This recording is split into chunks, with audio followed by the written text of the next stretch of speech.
The scent of freshly cut grass and newly laid sod was supposed to be the smell of peace. For my wife, Elena, and me, it was the aroma of a hard-won sanctuary. Our new house in Willow Creek Estates wasn't just wood and drywall. It was a fortress built against the sterile, chemical tang of hospitals and the hushed, sympathetic whispers of friends who didn't know what else to say. After over a decade in the heart of the city, dealing with the relentless grind of my career, a career I was actively trying to distance myself from, and the even more relentless assault of Elena's diagnosis, this quiet corner of the county was meant to be our exhale, a place where the loudest sound was the chirping of crickets, and the biggest worry was whether to plant hydrangeas or azaleas. I had just handed off my last set of active cases, and the relief of no longer wearing the uniform, both literally and metaphorically, was a palpable weight off my shoulders. We had been there for exactly 4 hours when I met Carol Bradshaw. The moving van was still grumbling in the driveway, its ramp kissing the concrete like a thirsty tongue. I was carrying a box labeled Fragile Kitchen, my back screaming in protest, when a shadow fell over me. I looked up, squinting into the afternoon sun, and saw a woman who seemed to have been constructed entirely of sharp angles and disapproval. She was maybe 50, with a helmet of lacquered blonde hair that defied the gentle breeze, and was dressed in pristine white tennis gear that looked like it had never been within 100 yards of a court. "Excuse me," she said, her voice as crisp as her shorts. "Are you the new owner?" I set the box down, wiping a bead of sweat from my temple. "That's us. Mark, nice to meet you." I offered a hand, which she ignored completely, her eyes doing a quick, dismissive scan of my worn t-shirt and jeans. "Carol Bradshaw. I'm the president of the Homeowners Association." She said president with the same gravity a 4-star general might use to announce their rank. Her eyes weren't on me, but on the moving van. That vehicle is in violation of Article 7, Section B of the Willow Creek Covenants, Conditions, and Restrictions. My professional instincts, honed by years of tense encounters, kicked in automatically. Subject is mid-50s, female, presents as affluent, posture is rigid, territorial, speech is clipped, authoritative, classic control-motivated personality. I suppressed the analysis and forced a neighborly smile. "I'm sorry, the moving van." Commercial vehicles over 2 tons are not permitted to be parked on community streets for more than a 90-minute loading or unloading period. "Your vehicle has been here for—" She consulted a delicate, gold-plated watch on her wrist. 3 hours and 47 minutes. The absurdity was jarring. But I knew how to handle people like this. Standard de-escalation protocol: validate, state intention, disengage. "Well, we're not quite done unloading. It's a big house. We should be wrapped up in another hour or so." Her lips, thinly painted in a severe shade of coral, pressed into a flat line. "The rules are the rules for a reason, Mark. They maintain the aesthetic and harmony of our community. An exception for you would set a precedent. I'll have to issue a formal warning." I glanced back at the house, where Elena was carefully directing the movers with one of her precious boxes of hand-thrown pottery. She looked tired, her face pale under her wide-brimmed sun hat. But she had a small, determined smile on her face. This was her dream. This house. This peace. I wasn't going to let a confrontation with a power-tripping neighbor spoil her first day. The primary objective was to protect her tranquility. "Understood, Ms. Bradshaw," I said, my voice adopting the placid, non-threatening tone I'd spent years perfecting. "We'll do our best to speed things up." "See that you do," she sniffed. Then her laser-like gaze drifted to our front lawn. It was a mess of trampled sod and a few stray packing peanuts that had escaped a box. And please be advised that lawn maintenance standards are extremely high here. Lawns are to be mowed weekly, edged bi-weekly, and free of all debris. The welcome committee will be by with a complete copy of the bylaws. I suggest you read them thoroughly. She turned on her heel and marched away, her white sneakers making no sound on the pristine pavement. The movers standing by the ramp exchanged a wide-eyed look. One of them muttered, "Welcome to the neighborhood, man." That evening, as the sun bled orange and purple across the sky, Elena and I sat on our back porch, sipping cool water. We were surrounded by boxes, but the house was ours. She leaned her head on my shoulder, a gesture that spoke volumes about her fatigue. "So, who was the welcoming party?" she asked softly. "Carol Bradshaw, HOA president," I said. She was concerned about the moving van's parking duration. Elena chuckled, a dry, papery sound. "Of course she was. There's one in every neighborhood." "I think this one might be a special edition," I admitted. "My old unit dealt with some real characters, but she's in a league of her own." "Old unit. You sound like you just got back from a tour of duty," she teased gently. "Feels like it sometimes," I said, kissing her hair. "Just glad to be done with the paperwork and the politics. From now on, my biggest jurisdictional dispute is going to be whether the squirrels are allowed to eat from the bird feeder." A piece of paper, stiff and laminated, was tucked under our door handle the next morning. It was the formal warning. Violation Article 7, Section B, Commercial Vehicle Parking. Below, in Sharpie, was a handwritten note. "Consider this your one and only courtesy." I crumpled it in my fist, the plastic crinkling in protest. My new, peaceful jurisdiction already had a belligerent on the loose, and I had a sinking feeling my de-escalation skills were about to be tested in ways I had never anticipated. The first official volley in Carol Bradshaw's war of attrition arrived a week later. Not with a bang, but with the quiet slap of an envelope in our mailbox. Inside, on thick, cream-colored cardstock bearing the embossed Willow Creek Estates logo, was our first fine, $25. The infraction violation Article 9, Section F, Refuse Container Placement. According to the letter, our garbage and recycling bins had been placed at the curb before 6:00 p. on the evening prior to Collection Day. I had, in fact, rolled them out at 5:45 p. because Elena had a sudden wave of nausea, a common side effect of her latest chemo round, and I wanted to be back inside with her as quickly as possible. Accompanying the letter was a photograph, time-stamped, showing our bins sitting innocently at the end of the driveway. The photo had clearly been taken from across the street, likely from Carol's own perfectly manicured lawn. "Are you kidding me?" Elena said, her voice thin but incredulous as she read the letter over my shoulder. She took a picture, like some kind of garbage can, private investigator. "Evidence documentation," I muttered, my mind automatically categorizing the act. Chain of custody is a joke, but the photo is clear. Timestamp could be doctored, but it's a civil matter, not worth the discovery process. Elena just stared at me. "What are you talking about?" "Nothing, honey. Just thinking out loud," I said, shaking my head. The jargon from my old life was too ingrained. I looked at the dark circles under her eyes.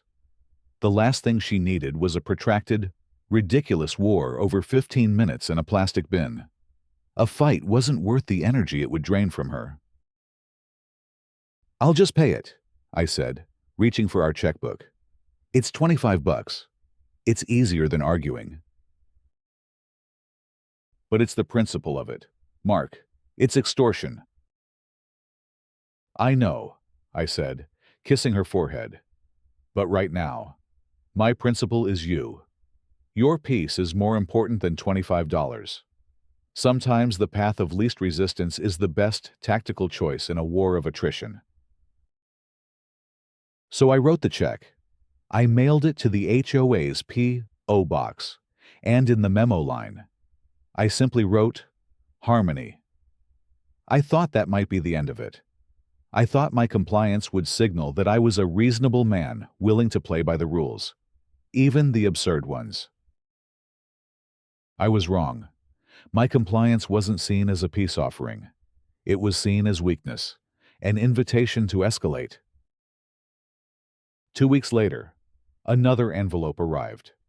$50. Violation Article 12. Section A, Lawn and Garden Ornaments.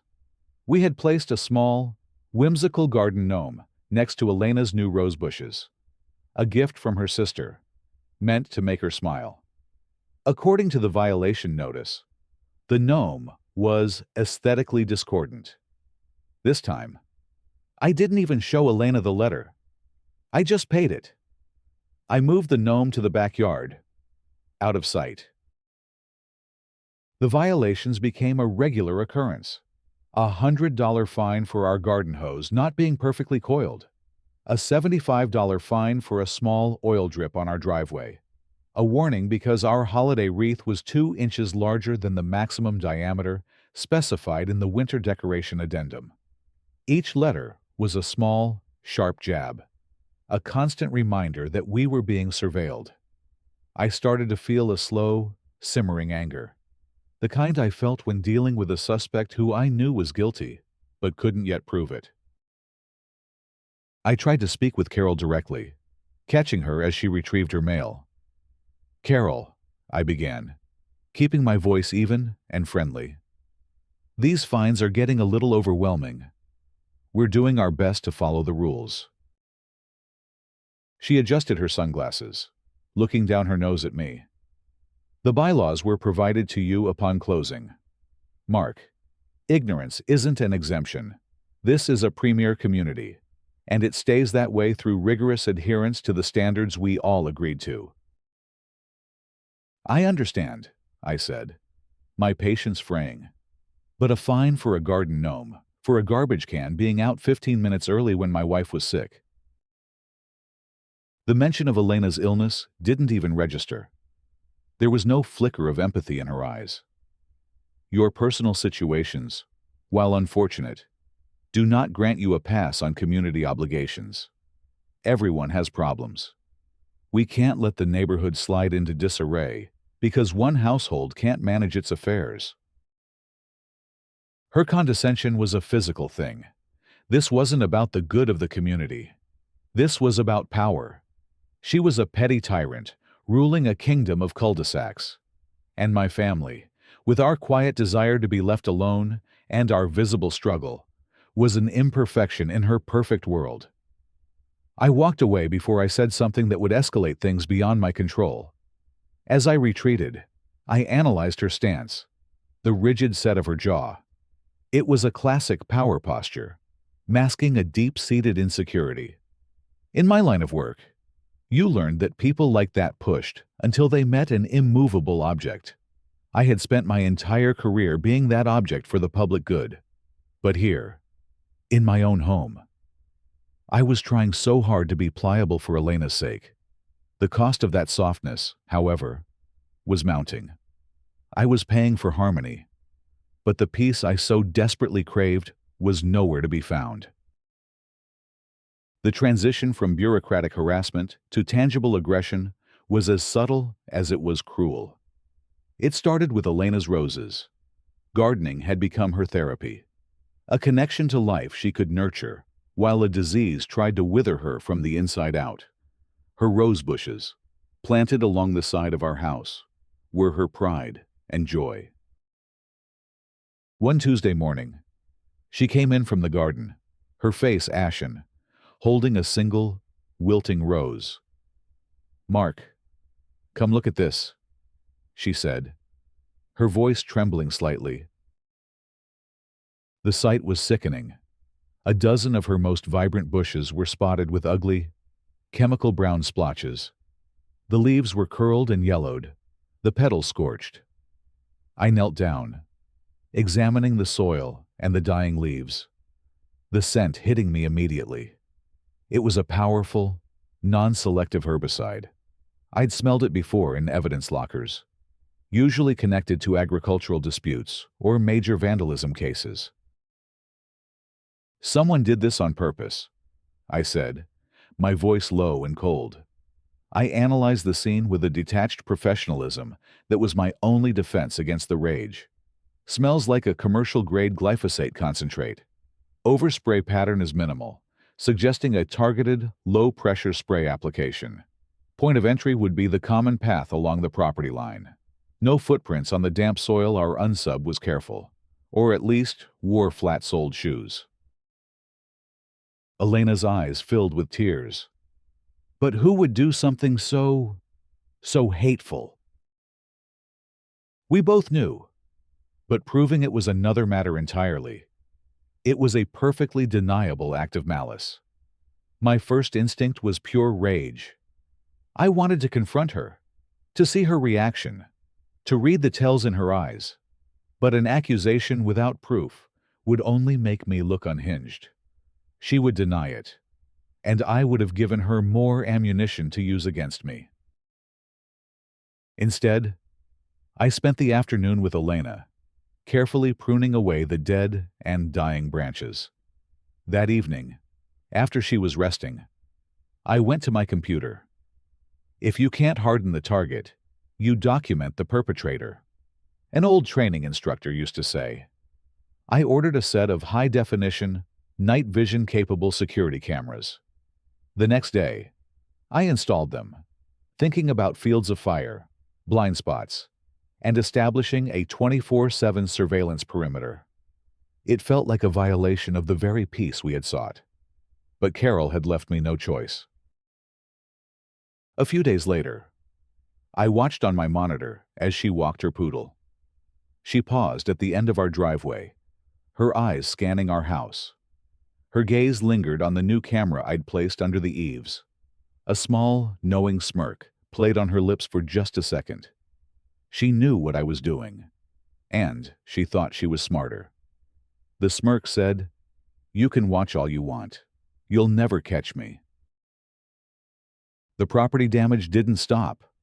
It just became smaller, more insidious. A nail left in the tire track of my truck. A sticky soda poured into our mailbox. Each incident was minor, something that could be dismissed as an accident. But the pattern was undeniable. This was a classic campaign of low-level, psychological harassment, designed to create a constant state of anxiety. I'd seen it used by stalkers and organized crime syndicates. Seeing it deployed over lawn ornaments was surreal. One evening, I was reviewing the previous night's footage. Around 3 a.m., a figure in a hooded sweatshirt appeared at the edge of the camera's range, near our mailbox.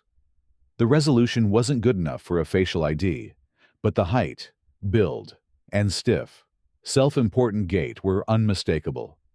The figure paused, did something at the mailbox, and moved on. The next morning, our mail was soaked with soda. I saved the clip, time-stamped and logged, into a new, encrypted folder on my laptop. The folder was labeled simply, Bradshaw, Pattern of Harassment. It was a procedure I'd done 1,000 times before. You gather the string, piece by piece, until it's strong enough to hang someone. I was no longer just a husband trying to keep the peace. I was an investigator on a case, and the subject lived right across the street. Having failed to drive us out with fines and low-level vandalism, Carol escalated her campaign to the social sphere. She turned the Willow Creek Estates private Facebook group into her personal weapon. It began with a passive-aggressive post about aesthetic standards and the ripple effect of a single property falling into disrepair. Dozens of residents commented with fawning agreement. We knew she was talking about us. Then, it became personal. After a particularly grueling chemo session for Elena, I had neglected to mow the lawn for 2 days. That afternoon, a new post appeared. Carol had posted a photo, taken with a telephoto lens, showcasing the corner of our lawn that looked the worst. The caption read, "So disappointed to see some residents have apparently given up. This kind of neglect is a clear violation of Article 11 and disrespectful to the rest of us who work hard." The comment section exploded. One of Carol's cronies immediately identified us. "It's the new people at 112 Arbor Lane." Such a shame. Our address was out there for everyone to see. The online mob, fed by Carol's narrative, turned on us. "I knew they'd be trouble," one wrote. "If you can't handle basic lawn care, maybe you shouldn't live in a neighborhood like this." I found Elena staring at her tablet, her face pale. "They hate us," she whispered. The feeling of being publicly tried and convicted by our neighbors was suffocating. My strategy of quiet compliance had backfired spectacularly. My silence had been interpreted as guilt. I wanted to respond, to defend her, to explain. But sharing Elena's private medical struggle with a pack of online hyenas felt like a gross violation of her dignity. An angry rebuttal would only feed the drama. In my old unit, we had a saying, "Don't argue with the crazy, just record it. The more rope she takes, the better." So, instead of typing a reply, I began a different, more familiar procedure.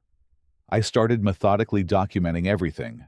I took screenshots of every post, every comment, every digital dagger.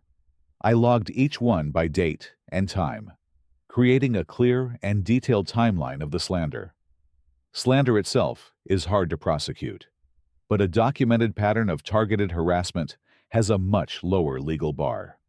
I saved everything to the Bradshaw file on my encrypted drive. The online attacks had real-world consequences. Neighbors averted their gaze. We were ostracized. Our home, our supposed sanctuary, began to feel like a prison. "Maybe we should move," Elena said one night, her voice barely a whisper. "No," I said, my voice harder than I intended. "We are not letting her chase us out of our home. This is where we are supposed to be. I will fix this." But I wasn't sure how.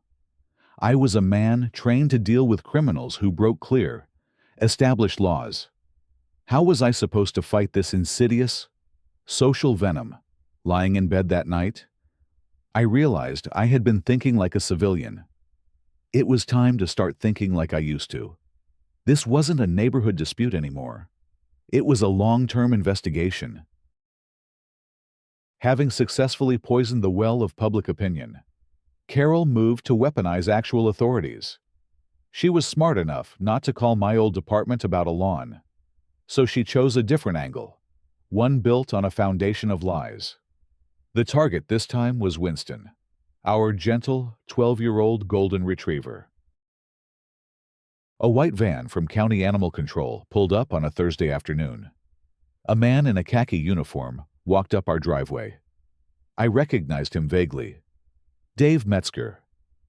I'd seen him at the last all-hands county employee briefing. He wouldn't know me from Adam, but I knew his face. I met him at the door. "Mark Rylance," he asked, looking at a clipboard. "That's me. What can I do for you, Dave?" He looked up, slightly surprised I'd used his name. "Got a call about a potentially dangerous animal at this address. Large, aggressive dog, barking incessantly, charging the fence line." I almost laughed. There must be a mistake. My dog is a 12-year-old golden retriever who is currently asleep on the rug. I called Winston, who ambled over and nudged his head into Metzger's hand. Metzger reflexively scratched him behind the ears.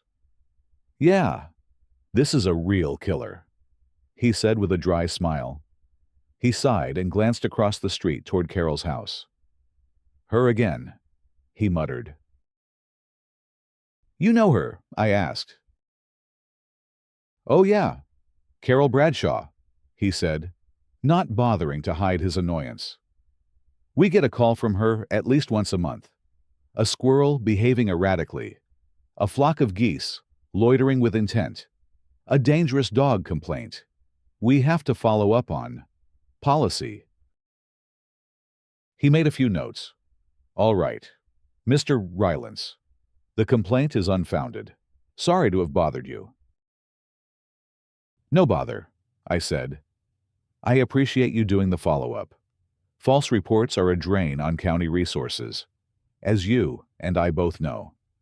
I put a slight emphasis on the you and I, a subtle attempt to create a professional in-group connection. He nodded, a look of commiseration on his face. "You're telling me? Well, you have a good day." I watched him drive away. Carol's curtain twitched shut. Her attempt to use a county agency against me had failed. That evening, I did a quick, informal search in the shared county dispatch database. Metzger wasn't exaggerating. Over the past 5 years, Carol Bradshaw had placed over 200 non-emergency calls to various county and city services. It was a staggering pattern of abuse of public resources. I downloaded the call logs, dates, times, agencies, and dispositions, nearly all of them marked unfounded. I added the entire file to my growing case against her. Each piece of evidence was a brick. I didn't know what I was building yet, but I knew it needed to be strong, solid, and capable of withstanding any storm she might throw at us next. Her failure with animal control wouldn't deter her. It would only make her more determined and more dangerous. The final escalation before the breaking point wasn't just a threat against our property or our social standing. It was a direct threat against our survival. I was in the garage changing the oil in my truck. The mundane task, a welcome distraction. Elena was inside, having a rare good day. Carol's sharp voice cut through the quiet. "Still driving this old thing. I'm surprised it meets the emission standards for the neighborhood."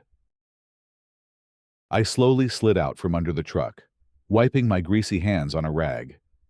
She was standing at the edge of my driveway, arms crossed.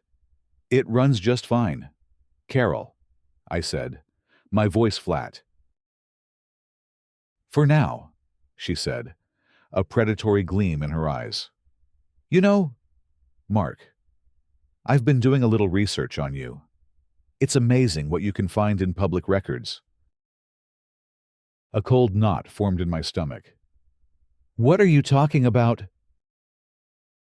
"I know you work for the county," she said, her voice dropping into a conspiratorial, threatening tone. "Some kind of administrative job at the courthouse, from what I can gather. It must be nice, having that steady government paycheck, especially with, well, you know." She gestured vaguely toward the house, a clear and disgusting reference to Elena's medical bills. The sheer, breathtaking audacity of it almost made me laugh. She thought she'd found my pressure point. The irony was so thick I could taste it. She was threatening to report me. To me. I stood up slowly, letting my full height settle. The calm I had cultivated for months was gone, replaced by a glacial rage. "You leave my wife out of this." "Oh, I'm not the one bringing her into it," Carol purred. "But here's the thing about government jobs. They value stability, not troublemakers. I know people. Mark, important people. It would be a terrible shame if your supervisor got an anonymous letter detailing what a disruptive and unstable presence you are. People lose their jobs over less. And with your expensive problems, I imagine you can't afford to lose your job." It was all there. a direct threat to my livelihood, and by extension, to Elena's life. She had finally crossed the line. The husband who wanted peace receded. The professional I used to be took the helm. I held her gaze, my face unreadable. I let the silence stretch, watching her smug confidence. She thought she had me. My voice, when I finally spoke, was devoid of all emotion. It was the voice I used for felony arrests and witness interrogations. "Carol," I said, taking a slow step toward her. She flinched. "You have no idea who you're talking to. What you've just described crosses the line from civil harassment into coercion and intimidation. In this state, that is a felony." Her smugness wavered, replaced by a flicker of confusion. The legal terminology had thrown her off balance. "I'm advising you, as a one-time professional courtesy," I continued, my voice dropping even lower, "to go back to your house, cease all contact, and retain legal counsel. You should think very carefully about your next move, because I assure you, it will be your last." She stammered, That sounds like a threat." "No," I said. "It's not a threat. It's discovery. I'm letting you know exactly what you're up against." She backed away, her face pale, and hurried back across the street. I stood there in my garage, the scent of motor oil filling my lungs. The war was over. She had just guaranteed it. All that was left was the final, decisive engagement. The breaking point arrived on a Saturday, bathed in soft, golden sunlight. Elena's hair, which had been thinning for months, was now coming out in clumps. That morning, she looked at me in the mirror, her eyes full of a sad resolve. "I can't just wait for it all to fall out," she said. "I want to be the one who decides." "What do you want to do?" I asked. "I want to shave it," she said, her voice gaining strength. "All of it. And I want to do it outside, in the sun." It was an act of defiance, a way of seizing control.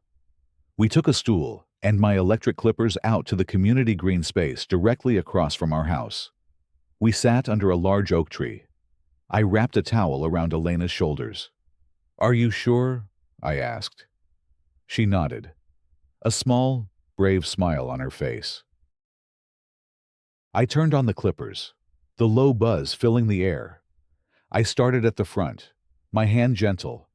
The long strands of dark hair fell away. It was a somber, intimate, and profoundly moving ritual. With each pass, it felt like she was shedding not just her hair, but her fear. A few tears streamed down her cheeks, but her smile never wavered. "What in God's name is going on here?" Carol Bradshaw's shriek shattered the peace. She was standing 10 feet away, her face a mask of theatrical outrage. "This is a public park. This is not your personal barbershop. This is unsanitary and indecent." I shut off the clippers and stood, placing myself between Carol and Elena. "Go home, Carol. This does not concern you."